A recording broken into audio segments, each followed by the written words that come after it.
Baka siya naman iba yung tinitingnan at saka iba yung tinititigan. Walang ano, signature over printed name. Yun ba? Content ba? Wala yun ko ako.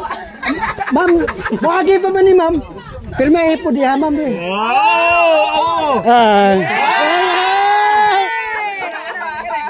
Pirsaira! Cellphone, wait. Pirmahan ng marriage contract, ano to? Ano? Mas matindi pa yan! Oh, walang iwanan yan, makaiwalay din yan eh. Ayun, sa puso talaga. Tama. Katabi sa pangalan niya. Wait. Yung cellphone mo. Ready, camera. Uy, ay titig. Ay naku, ang titig niya. Yan. Iba talaga pag in love mo. Oh yeah. Maghiwalay din kayo. Hello.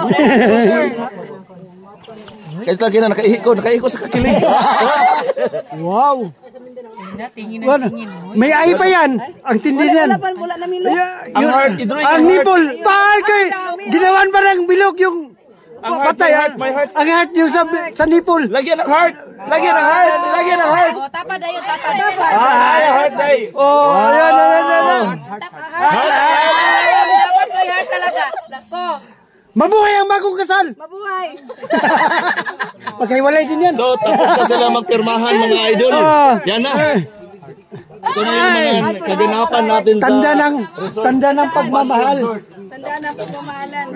Walang iwanan yan. Fix man, cross my heart. O yan.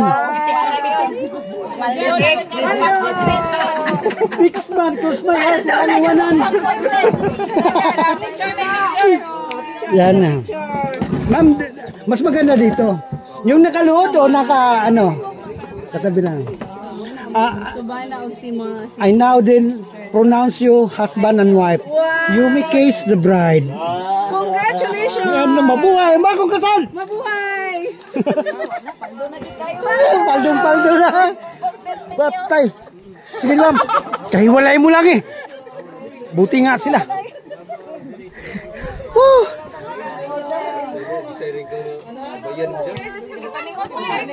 Iba, unta bugnaw init.